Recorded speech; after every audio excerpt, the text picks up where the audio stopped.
Well, welcome back, guys. We're going to change the blade out on this thing today.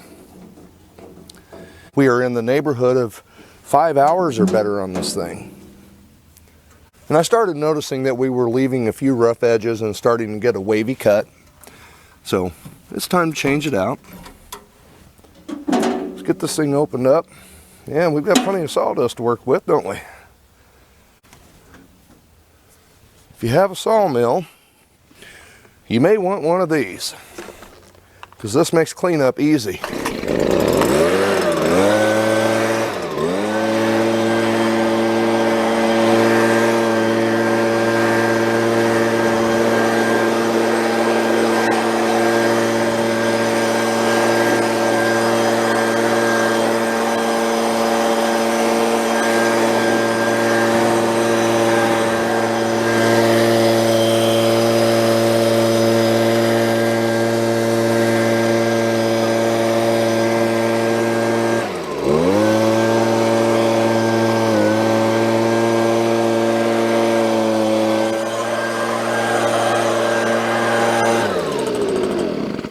And as advertised, it does work pretty well on leaves too. Let's take a look at this blade.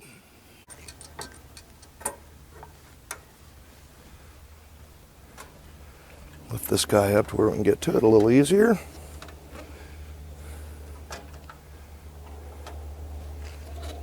Let our tension off of there.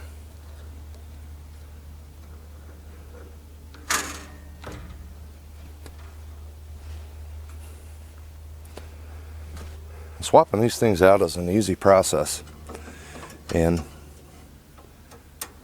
the blade's not terrible, but like I said, we're starting to get some wavy cuts and still have a little bit of milling that I want to do while we're working with the cedar. And I do want the material to look as nice as it can.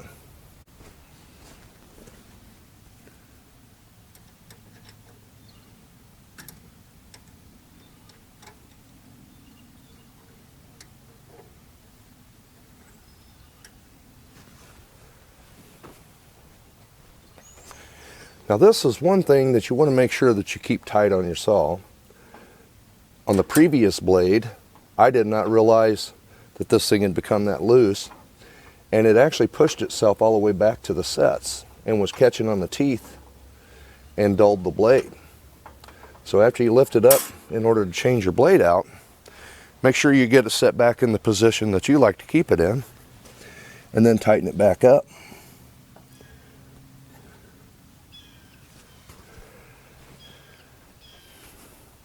That is actually a nice feature in order to protect our blade, because if it's setting down here at the right angle, and if you get too close to a log stop, it can prevent that. But like I said, this thing flopping because it was loose, and we chewed a pretty good little section out of there, if you can see that, even though it was just sitting there and catching, you know, random teeth as they come past. We'll get that set back in there after we get our new blade back on.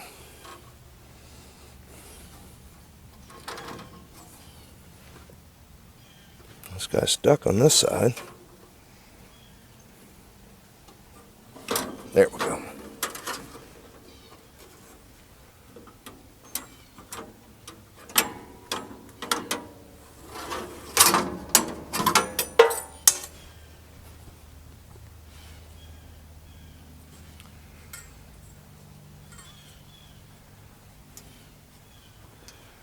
Now it looks like our set is still running pretty good. I can definitely see left, right, and center on the teeth pattern.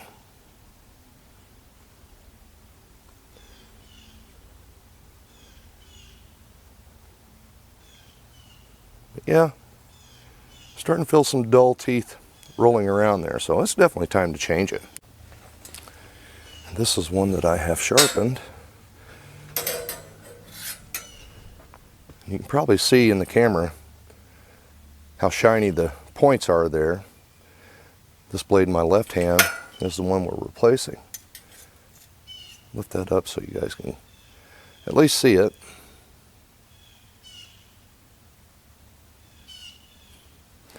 Now, I did use the Woodland Mills setter to get this blade put back and set for us.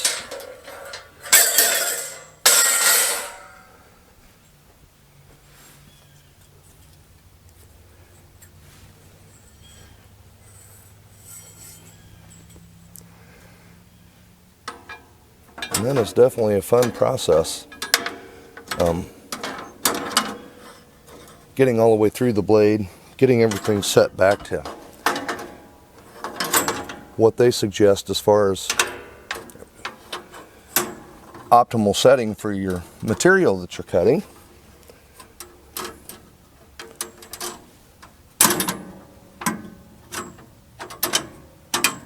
Get everything lined back up here. Kind of hard to do and stay out of you guys' way.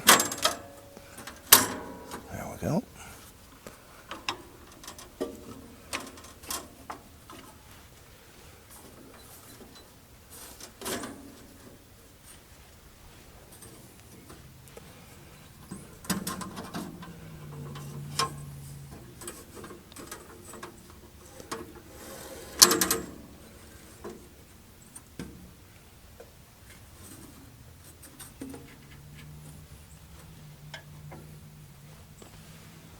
Just put a little bit of tension back on the drive wheel now. I'm going to turn that a couple times and make sure we get everything lined back up the way we need it.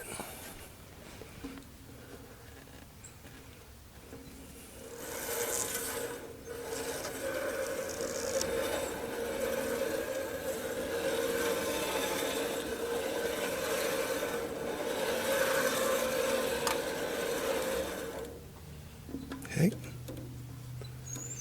Pulled itself around there pretty good.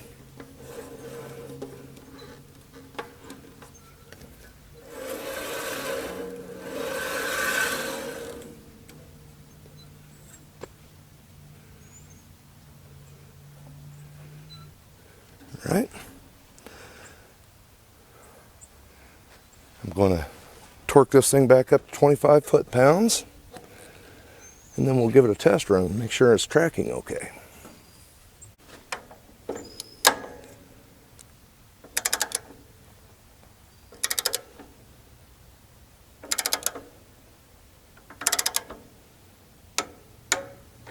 Right there.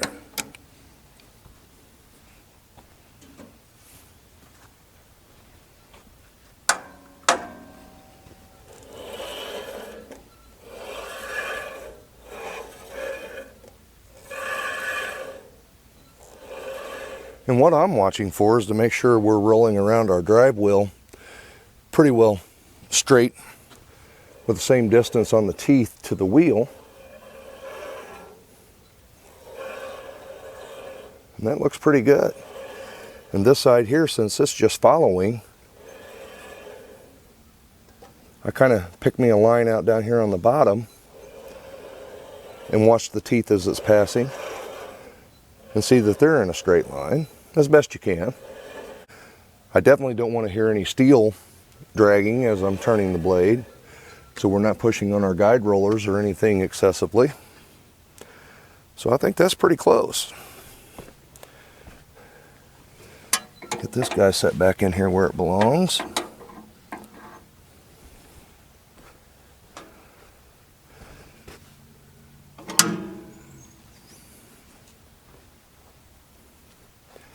Now I started running mine pretty much in a vertical position, but what happened to us is we actually caught that on a branch that I didn't trim completely off, and then when it turned it down, it gave it just enough slack. Like I said, it was catching on the blade as it was circling around, and I thought I heard it, but on the other side of that, when we would stop, this thing was not vibrating or turning, so it wasn't moving, so I didn't even see it until I watched one of the clips that I'd edited for you guys.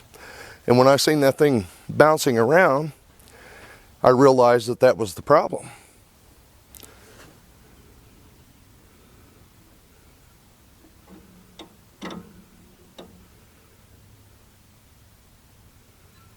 Just just a quick set on the Allen back here on the back, and you're right back in business.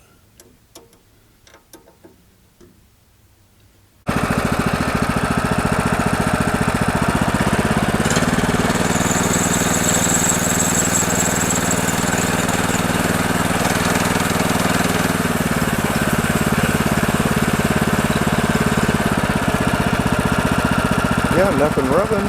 Sounds good.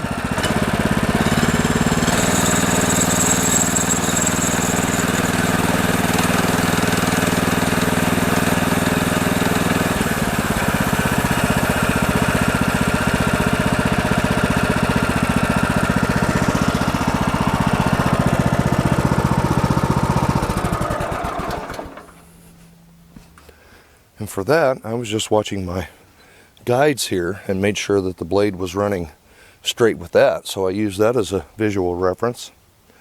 I'm going to say that looks really nice, guys.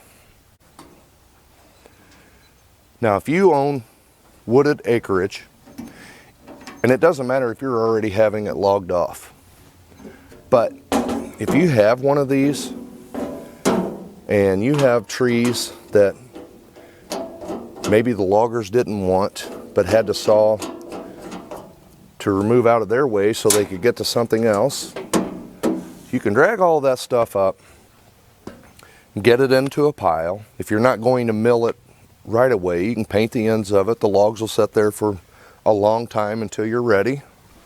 I just realized I forgot to put my other guard on. But one of these small mills like this can definitely help you use some of the trees if you're having them cleared. And even if you don't have a project in mind right away, in my mind, it makes a good investment to have this material ready if you do decide you want to build something.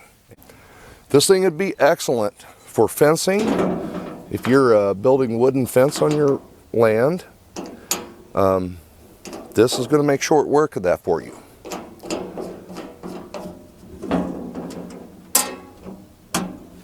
We are now ready to mill, guys.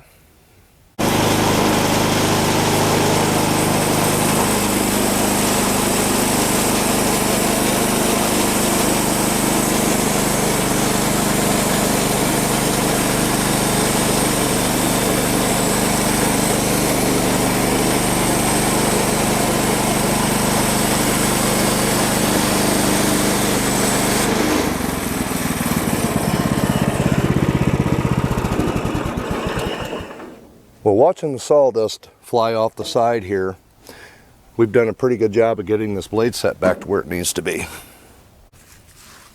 Because it absolutely walked right through that material.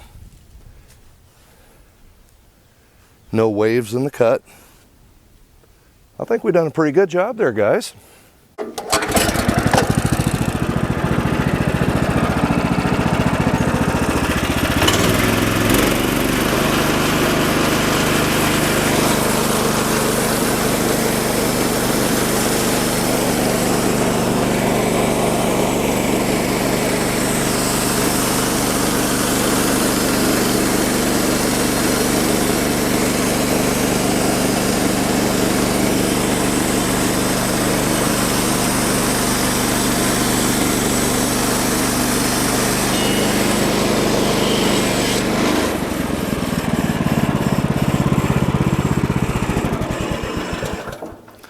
Well, that's really throwing the sawdust out, guys. Well, we have now made our custom beam, cut exactly the way I need it, thickness and height, and that is some nice looking material. The saw, this thing really does a great job. And again, if you own wooded acreage and you have an interest of utilizing some of the trees that you may have to have removed, this would be a great alternative for you. Turn this stuff into anything that you need, and material that looks probably better than most stuff you're going to be able to go and buy. So it may be an investment that would be worthy of your time. I hope you enjoyed some of this information, and I hope the video was fun to watch. Thanks for watching. I'll talk to you on the next one. We'll finish our shed up.